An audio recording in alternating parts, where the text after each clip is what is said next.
vamos para a palavra de Deus. Se você trouxe sua Bíblia, por favor, abra sua Bíblia em Efésios capítulo 2. Nós vamos ler a partir do versículo 1 até o versículo 10. Estamos caminhando para a reta final da nossa série sobre a graça. Hoje vamos olhar alguns textos no Novo Testamento a respeito da graça. E antes de mais nada, eu quero saber, alguém aqui nessa noite foi alcançado pela graça do Senhor Jesus? Glória a Deus. Glória a Jesus por sua maravilhosa graça. Efésios capítulo 2, versículo 1, nós vamos ler até o versículo 10. Vocês estavam mortos em suas transgressões e pecados, nos quais costumavam viver, quando seguiam a presente ordem deste mundo, e o príncipe do poder do ar, o espírito que agora está atuando nos que vivem na desobediência. Esse vocês aqui, meu irmão, somos eu e você. Posso ouvir um amém ou não? Como assim? Nós estávamos mortos, meu irmão. Sem o Senhor Jesus Cristo, nós estávamos mortos. Nós andávamos como se estivéssemos vivos, nos comportávamos como se estivéssemos vivos, porém estávamos mortos. Porque sabemos que a sua existência e a minha existência, ela é eterna. Você é composto de um espírito, não é somente a matéria, você é composto de uma parte imaterial. E quando nós morremos, ou essa parte imaterial, espírito e alma, se encontra direto com Deus, ou vai direto para longe da presença de Deus. É por isso que nós estávamos mortos sem o Senhor Jesus Cristo.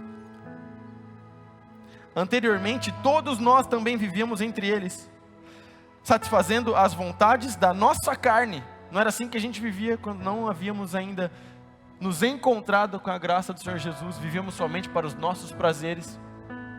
Vivíamos somente para satisfazer os nossos desejos. Literalmente olhando somente para mim e fazendo aquilo que eu quero, aquilo que me importa, aquilo que me interessa. Seguindo seus desejos e pensamentos. Como os outros, éramos por natureza merecedores da ira. Por causa dos nossos pecados, eu e você, nós éramos merecedores da ira de Deus. Deus é amor, Deus é bom, Deus é Pai, mas Deus também é justiça. E por causa do pecado, sua justiça necessariamente precisava ser saciada.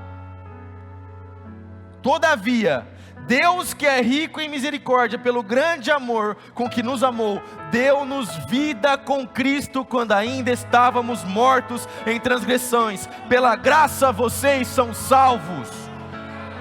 Eu e você, nós fomos salvos pela graça. Então a justiça de Deus que precisava ser saciada, ela foi saciada em seu próprio Filho.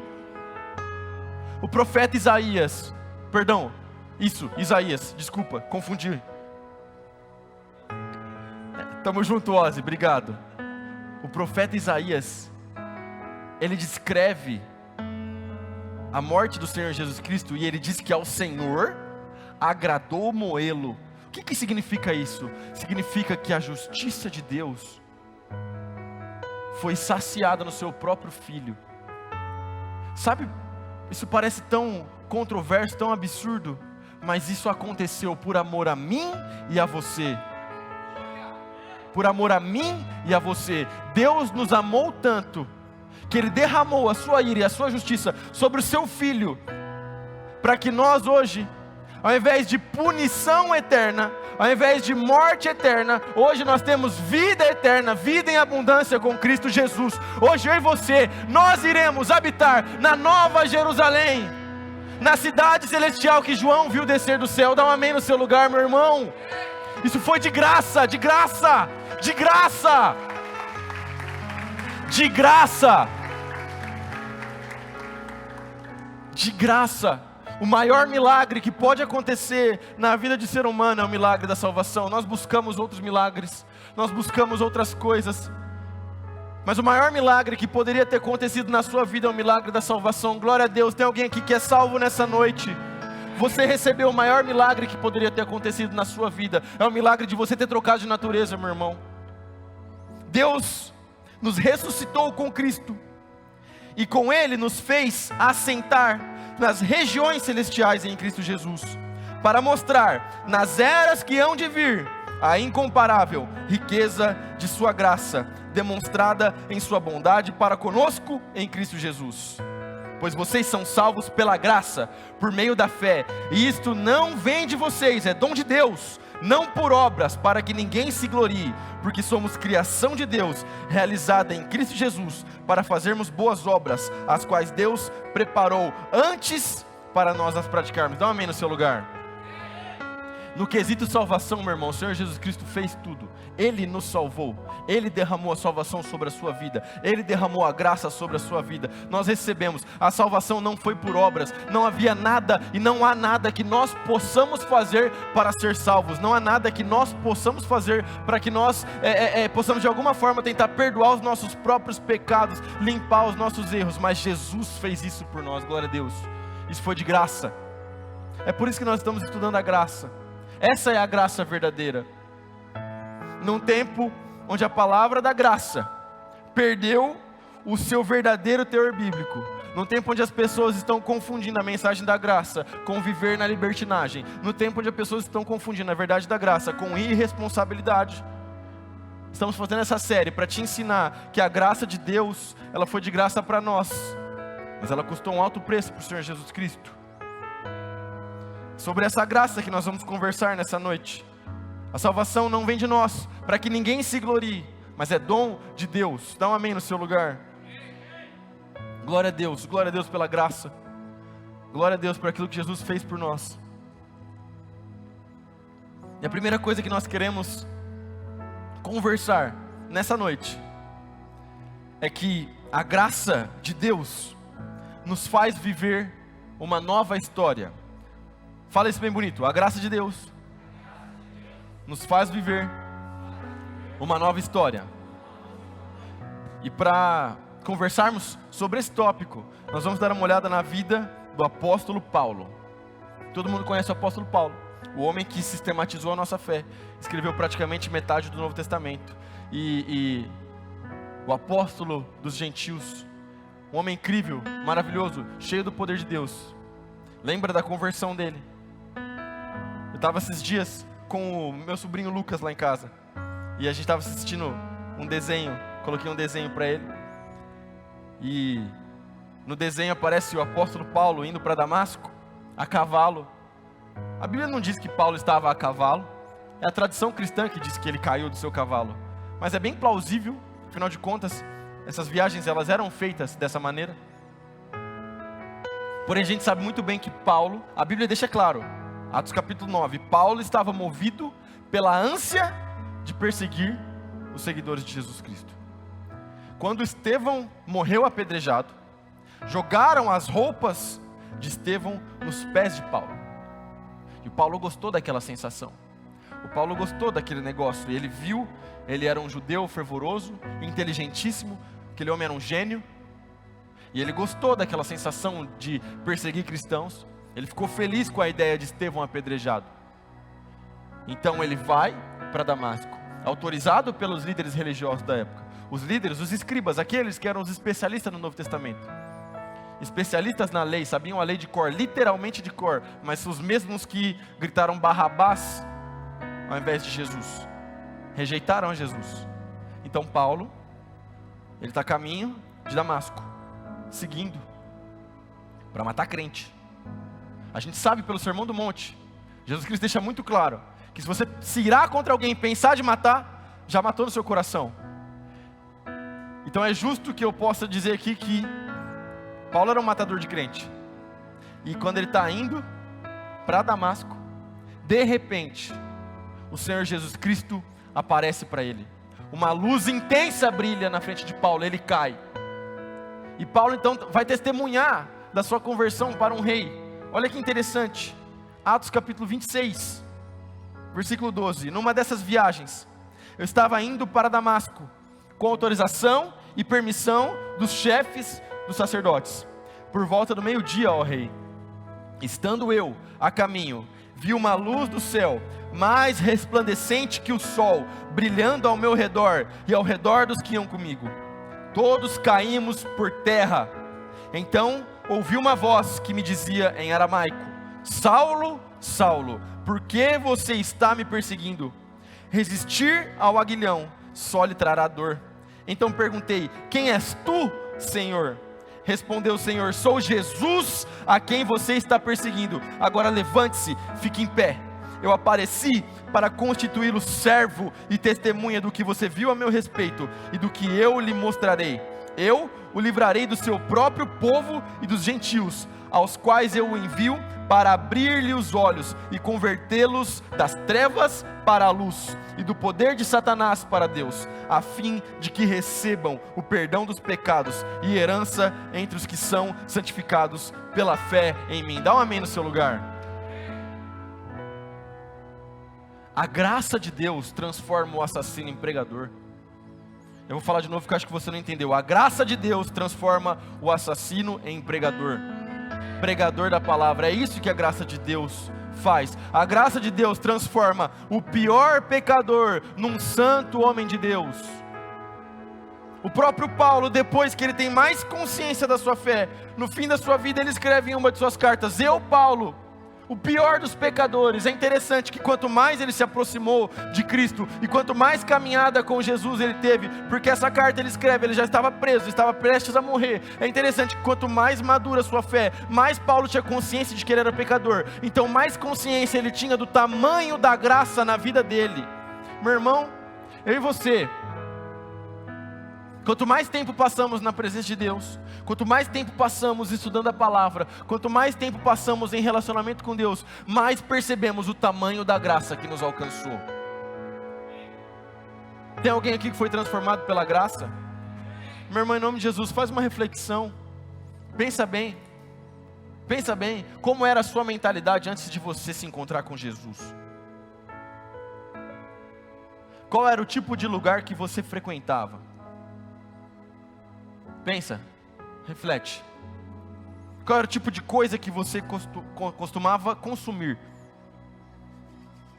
Qual era o tipo de pessoa que você gostava de se relacionar? Presta atenção. Eu não estou falando isso para você se sentir mal, não. Porque ninguém pode te julgar pelo seu passado. Mas eu quero que você olhe para que você entenda de onde você saiu e onde você está hoje, para que você entenda o tamanho da graça de Deus. Como diz aí a nova música do Vilas Boas: quem muito foi perdoado, muito ama. Não é verdade? A gente tem que ter noção do tamanho do perdão. Eu tenho noção do tamanho do perdão que aconteceu sobre a minha vida, porque eu, Davi, eu não me chamaria para fazer o que eu estou fazendo hoje. Eu só faço isso por causa da graça de Deus.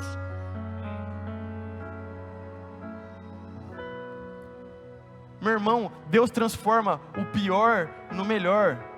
O apóstolo Paulo provavelmente foi o apóstolo que pregou para o maior número de pessoas. Olha o legado do apóstolo Paulo. Mas ele está vindo para Damasco na ânsia de matar crente. Sabe o que é interessante? Os efeitos da conversão, eles são imediatos. Eu sei que a santificação é um processo. E eu sei que nós vamos passar pelo processo da santificação até que Cristo volte, ou até o fim da nossa vida. Nós só vamos ser 100% santos na glória, eu sei disso. Mas eu sei que os efeitos da conversão, eles são imediatos. Por exemplo, o Paulo, ele caiu no chão, independente se ele caiu de um cavalo ou não. A luz brilhou, ele caiu no chão. Agora, o Paulo que cai no chão não é o mesmo Paulo que levanta. Tem alguém comigo aqui ou não? Tem alguém me entendendo? O Paulo que cai no chão é o assassino, o matador de crente. O Paulo que se levanta é o apóstolo. Ué, Davi, mas ele ainda não havia pregado para ninguém. Tudo bem, mas o plano de Jesus já estava estabelecido para a vida do apóstolo Paulo. No dia que a graça de Jesus te encontrou, meu irmão, eu não sei se você caiu no chão, eu não sei se você caiu de joelhos, eu não sei se você chorou, eu só sei de uma coisa: o plano de Jesus já estava estabelecido para você, e agora você é uma nova criatura. O pecado não tem mais efeito sobre a sua vida. Satanás não tem mais direito sobre você, porque você foi comprado pelo sangue poderoso do nosso Senhor Jesus. Glória a Deus, glória a Jesus, glória a Jesus. O que seria de nós? O que seria de nós sem esse encontro poderoso com a graça? O que seria da nossa vida, meu irmão? Onde você ia estar hoje, domingo à noite? O que você ia estar fazendo? Como é que está o seu casamento? Como é que está o seu relacionamento com os seus filhos, se não fosse pelo Senhor Jesus? Jesus muda tudo, Jesus transforma tudo. Os efeitos da conversão são imediatos. É interessante que Paulo pergunta: quem és tu, Senhor? Esse Senhor, a palavra que o Paulo usa ali, é uma referência sim ao Senhor, Deus, senhorio. Ele conhecia a Deus por causa da lei, mas ele só conhecia na teoria. Ele não havia se encontrado com Deus na prática. É o encontro que transforma tudo, é o encontro que muda tudo, é o choque da graça que muda o curso da vida de Paulo. É isso que significa conversão, é isso que significa convergir. Paulo estava indo na direção de matar crente, agora ele vira um crente, agora o pessoal dele, os judeus, querem matar ele. Ele se junta ao grupo que ele estava perseguindo. Isso significa conversão. Significa que a sua vida estava indo para um abismo, significa que a sua vida estava indo na direção do inferno, e de repente agora você está indo para o céu, para a glória de Deus. Sabe o que é isso? É graça. Conversão, efeito imediato da conversão, justificação. Nós somos pecadores demais, mas um dia nós vamos estar diante de Deus, na glória. Deus há de julgar todos, meu irmão, todos.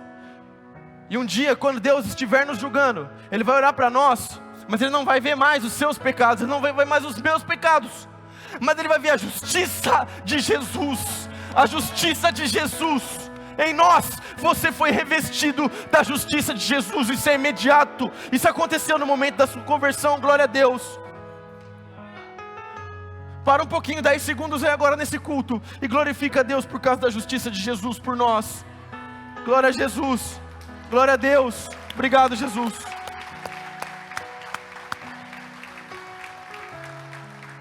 Nós estávamos condenados por causa dos nossos pecados, a salvação foi de graça. E é interessante pensar que a missão também começa imediatamente, porque assim que Paulo levanta, ele levanta obedecendo a direção que Jesus havia lhe dado. Quando ele cai no chão, está lá em Atos capítulo 9, quando ele cai no chão, Jesus fala o lugar que ele deveria ir, a casa que ele deveria ficar. Depois Jesus fala para ele a pessoa que iria lá orar por ele, e Paulo já começa a obedecer a Jesus. Meu irmão, a conversão é isso. Quando a gente se converte, imediatamente nós já começamos a obedecer o Senhor Jesus Cristo. Meu irmão, para de dar soco na ponta da faca, para de lutar contra a maré, em nome de Jesus. Se você é convertido, obedeça às palavras de Jesus, e só assim você vai cumprir o propósito que Deus tem para você nessa vida. Posso ouvir um amém? Número 2, somos salvos pela graça, para viver pela graça. 2 Timóteo, capítulo 1, versículo 9. Pois Deus nos salvou e nos chamou para uma vida santa, não porque merecêssemos, mas porque este era seu plano, desde os tempos eternos, mostrar sua graça por meio de Cristo Jesus. Dá um amém. O plano de Deus é eterno, e é maravilhoso porque a gente já começa, a gente pode depois trazer outros textos no próximo episódio da série, mas a graça de Deus continha um plano maravilhoso e misterioso, e esse plano era a igreja, e nós somos salvos pela graça. Deus sempre teve o plano da igreja, a igreja sempre esteve na mente de Deus. E quando eu falo igreja, não estou falando simplesmente da primeira igreja batista de Marília, estou falando de qualquer lugar onde os cristãos verdadeiros estão se reunindo em nome de Jesus. Esse plano sempre foi eterno, sempre existiu, para que nós hoje possamos viver pela graça e viver uma vida santa. A graça exige de nós santidade, ao contrário do que tem sido pregado por aí. A graça exige de mim e de você santidade, porque o Senhor Jesus Cristo, Ele entregou tudo, abriu mão de sua glória, para que hoje eu e você vivêssemos em santidade, e esse era o plano eterno de Deus. Agora, como é que a gente faz isso? Como é que a gente vive pela graça? Como é que a gente vive em santidade? Primeiro, nós precisamos então crescer na graça. Fala, crescer na graça.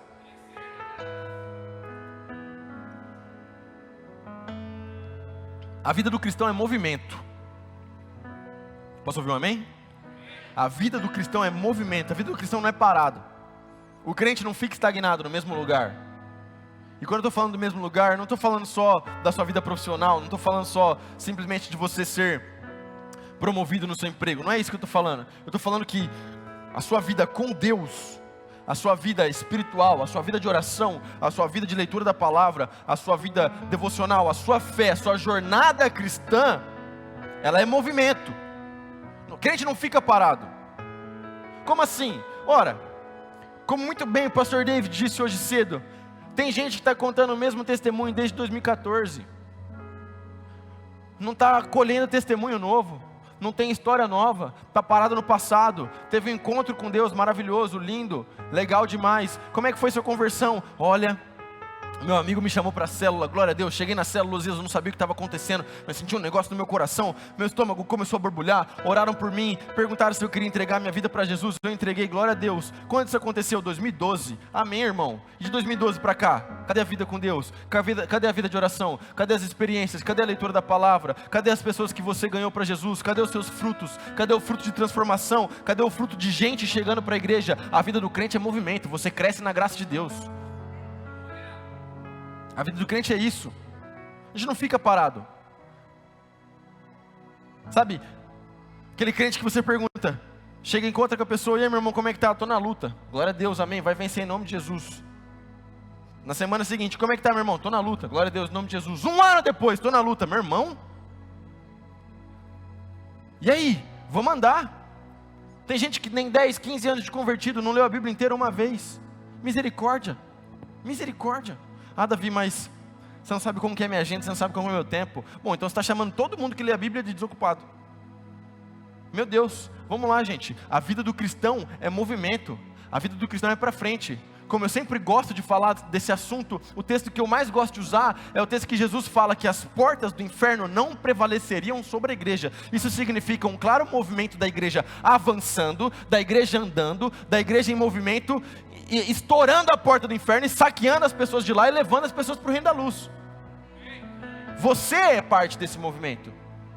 Não é só o pastor, o líder de célula que ganha gente para Jesus. Não é só o pastor, o líder de célula que cresce na graça. Todo mundo, você precisa crescer na graça em nome de Jesus. Dá um amém no seu lugar. 2 Pedro, capítulo 3, versículo 17 e 18. Amados, vocês já sabem dessas coisas. Portanto, estejam atentos, a fim de que não sejam levados pelos erros desses perversos e percam a sua firmeza. Antes, cresçam na graça e no conhecimento do nosso Senhor e Salvador Jesus Cristo. Olha só que interessante. O Pedro está alertando aqui para que a gente não seja levado por qualquer coisa, por qualquer influência, por qualquer tipo de ensino. O que é isso? Crescer na graça. Agora, como é que você cresce na graça? Relacionamento com Deus. Como é que você se relaciona com Deus? Disciplinas espirituais, mais especificamente, leitura da palavra, oração, jejum, vida em comunidade, discipulado. É assim que a gente cresce na graça, meu irmão. A vida do cristão é movimento. Como disse muito bem pastor Elber, no culto das 17, água parada dá dengue, meu irmão. Então a gente tem que se mexer, em nome de Jesus. Posso ouvir um amém ou não? Mas outra coisa, para que você possa viver na graça, é ser forte na graça. 2 Timóteo capítulo 2, versículo 1. Portanto, você, meu filho, fortifique-se na graça que há em Cristo Jesus. Olha que interessante. Nós, como cristãos, não confiamos na força do nosso próprio braço, mas nós confiamos na força do nosso Rei Jesus. É isso que nos diferencia. É por isso que eu acho maravilhoso, é por isso que eu acho que lindo a nossa fé. É por isso que a fé cristã, é por isso que o cristianismo é a fé mais coesa da humanidade, porque todo outro tipo de fé sempre tem uma conotação antropocêntrica. O que isso significa? É sempre olhando para dentro do homem, é sempre a força do homem, é sempre, olha só, Jesus, é sempre, tipo assim, não, Jesus não, porque o mundo não prega Jesus, mas é sempre assim, ó, a mensagem é mais ou menos essa: você pode se transformar na melhor versão de você mesmo, certo? Quem já ouviu alguma parada assim parecida, levanta a mão por favor. É isso. Não, olha só, a melhor versão de você mesmo, tá tudo aí dentro de você. Aí vem a fé cristã e fala assim, mano, a melhor versão de você mesmo é ruim demais, você precisa de menos você e mais Jesus aí nessa vida. Tá ligado? Não tá tudo dentro de você não, o que tem dentro de você é pecado, o pecado precisa sair, o que precisa entrar é o Espírito Santo de Deus em nome de Jesus. Precisa sair esse pensamento pecaminoso, precisa sair esse pensamento malicioso e entrar a palavra do Deus vivo, aí sim você alcança, não a melhor versão de você mesmo, mas você alcança a semelhança com o Cristo.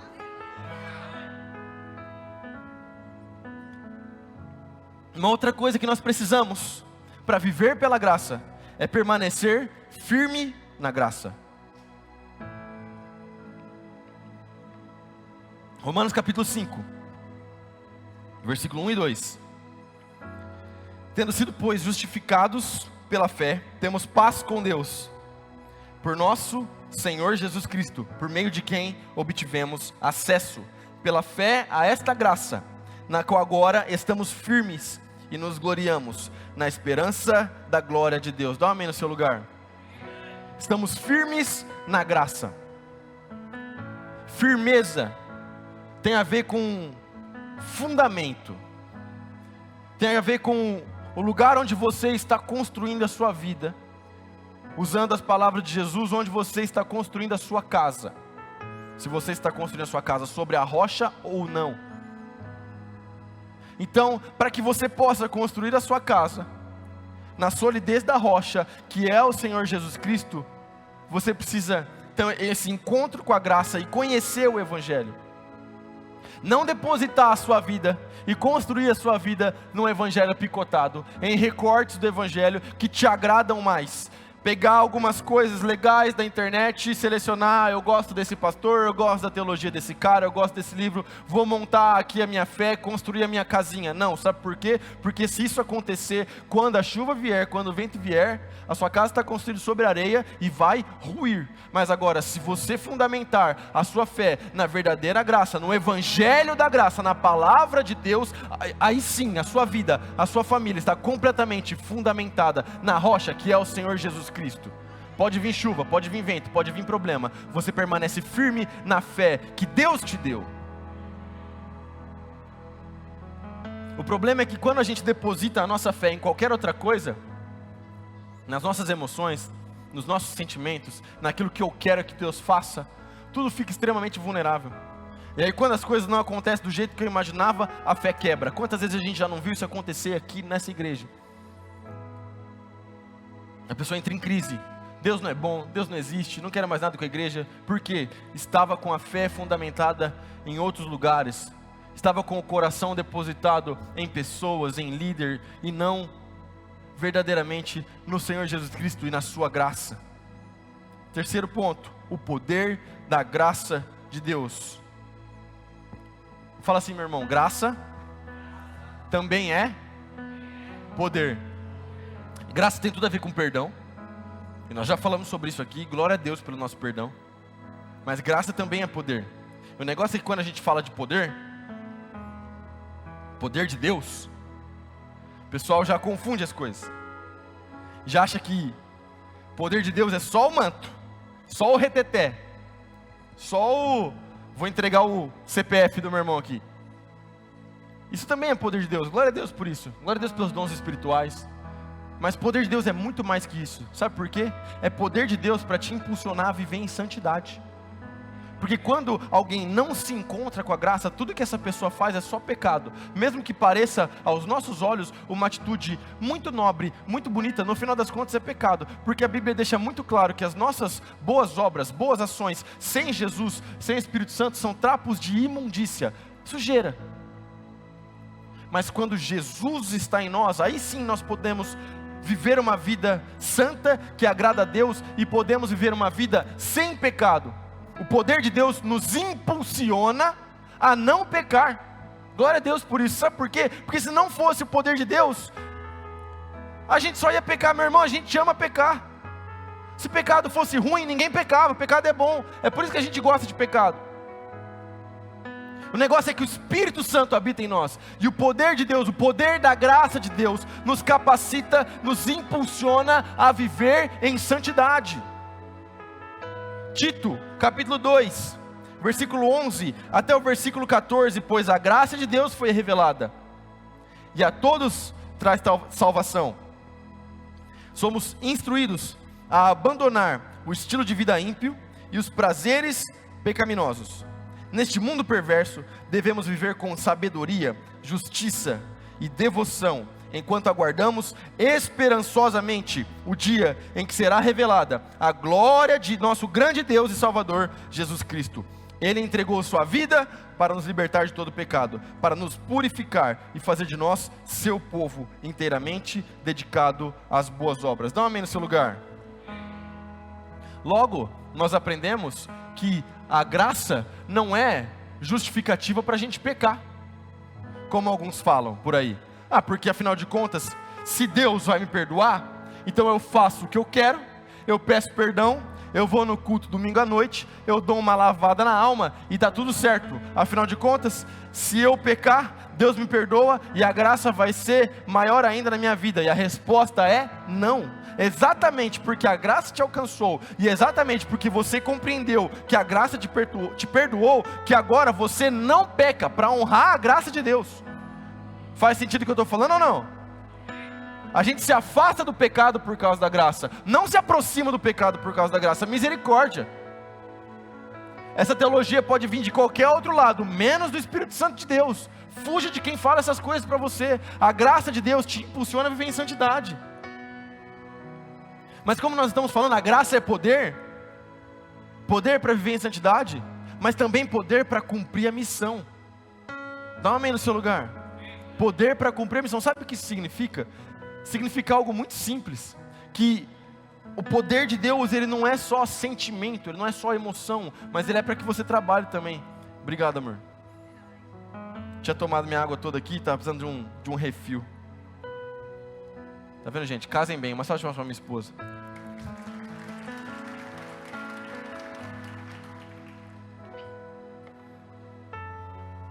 Atos 1:8 vai dizer que nós recebemos poder para sermos testemunhas do Senhor Jesus Cristo. O pessoal distorceu a ideia de poder de Deus. O poder de Deus, ele te impulsiona para a pregação do Evangelho. Nós somos uma igreja que nós acreditamos que você, onde você vai, por onde você passar, você é um pregador do Evangelho. E isso é graça de Deus.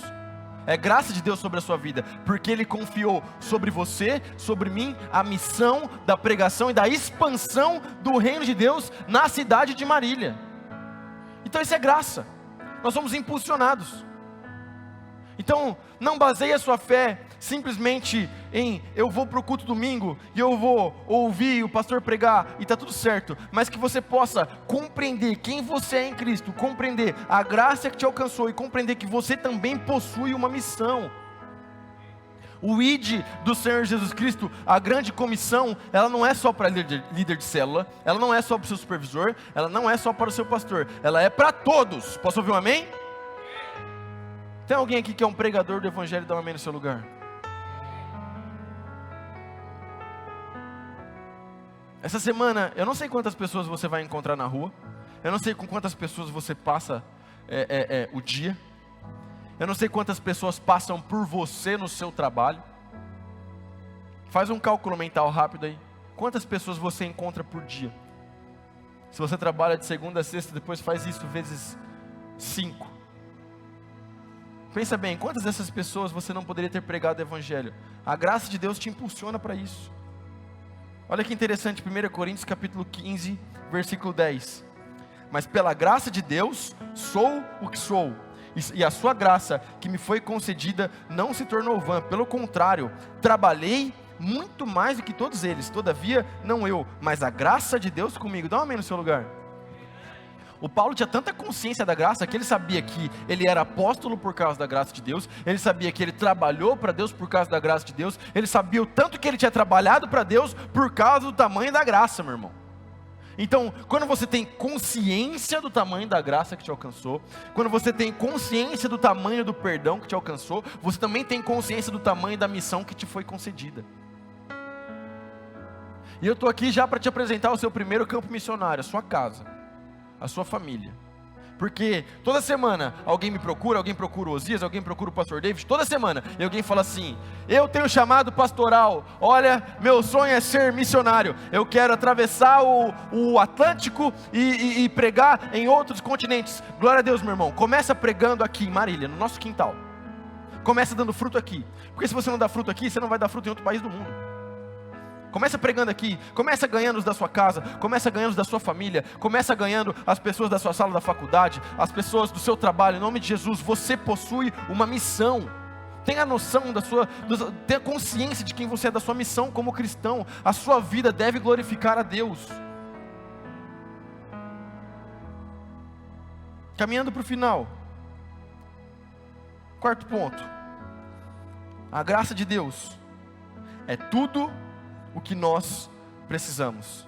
2 Coríntios, capítulo 12, versículo 9. Deus me disse: minha graça é tudo o que você precisa. Meu poder opera melhor na fraqueza.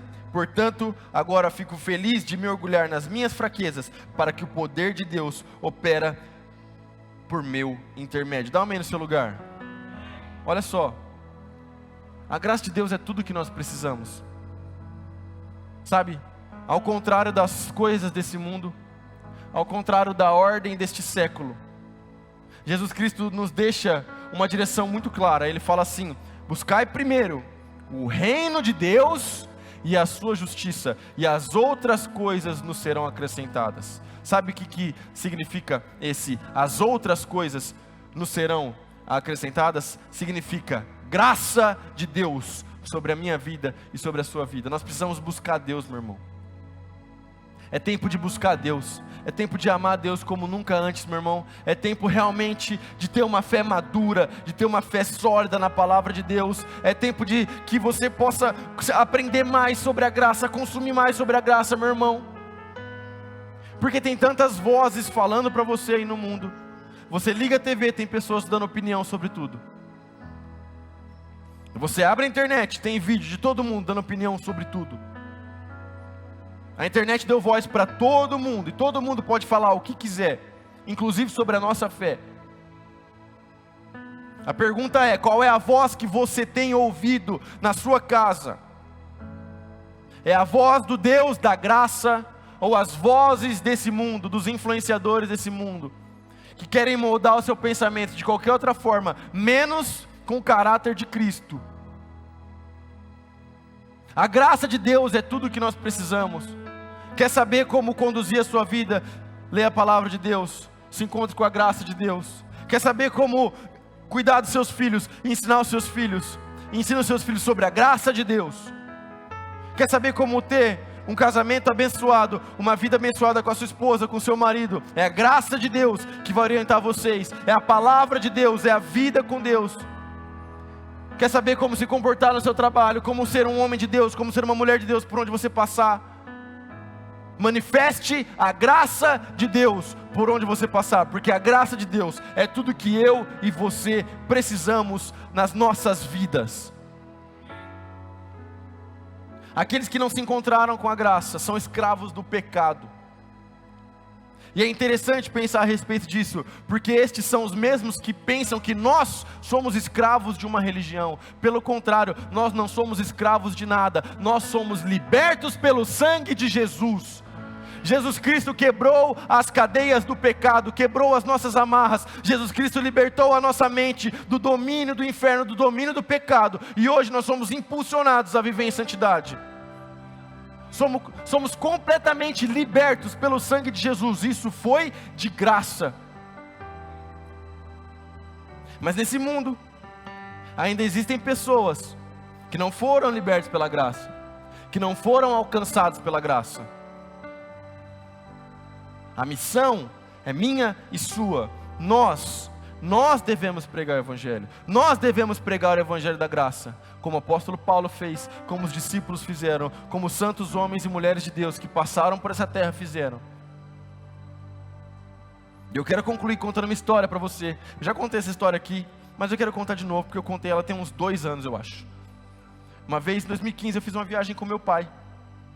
A galera do louvor já pode subir. Eu fiz uma viagem com meu pai, e aí A gente estava num país árabe e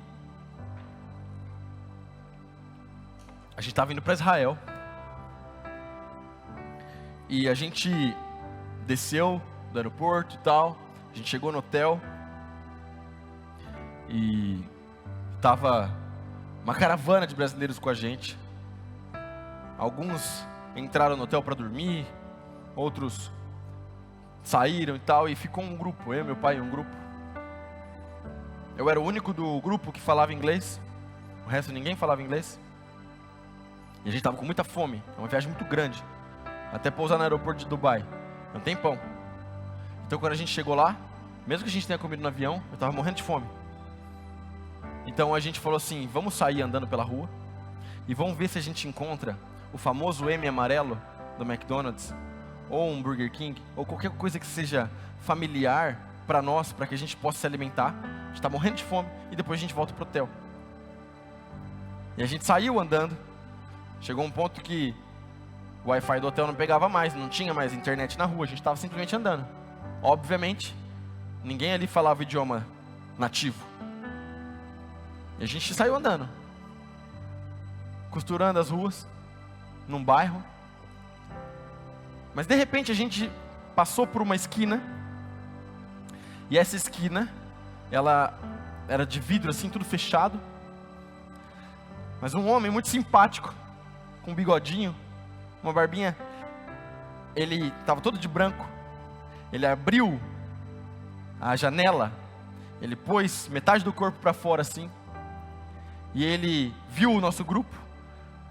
Parte do nosso grupo estava de verde e amarelo. Talvez ele pensou que a gente fosse um time, alguma coisa assim. Mas ele deu um grito bem alto, bem forte em inglês, e falou assim: ei, vocês estão com fome? Porque se vocês estiverem com fome, aqui tem comida. Eu faço um preço bom para vocês, e tem pão e água de graça.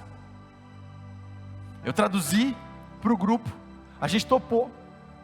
Aquele homem serviu a gente de uma forma incrível, maravilhosa, e a gente fez uma das melhores refeições da viagem naquele dia. Onde estou querendo chegar com isso? Da mesma forma, eu e você, nós nos encontramos com a graça. A graça de Deus nos encontrou, mas as pessoas do mundo, as pessoas lá fora, elas ainda não se encontraram com a graça de Deus. Elas ainda não foram salvas. Eu e você, nós, os pregadores do Evangelho da Graça, somos nós que precisamos abrir a janela, somos nós que precisamos sair das quatro paredes. Nós precisamos anunciar: ei, aqui tem pão e água, o pão da vida, a água da vida é aqui. Vem para cá, porque aqui você vai encontrar alimento para o seu espírito. Aqui você vai encontrar salvação para a sua alma, salvação para a sua família, salvação para a sua casa. As pessoas estão andando perdidas, sem rumo. Elas não sabem o que está acontecendo. Elas estão procurando esperança, e elas buscam esperança em qualquer outro lugar, em qualquer outra coisa.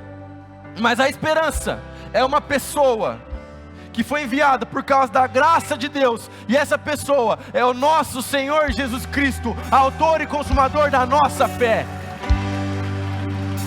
Fique de pé no seu lugar, por favor.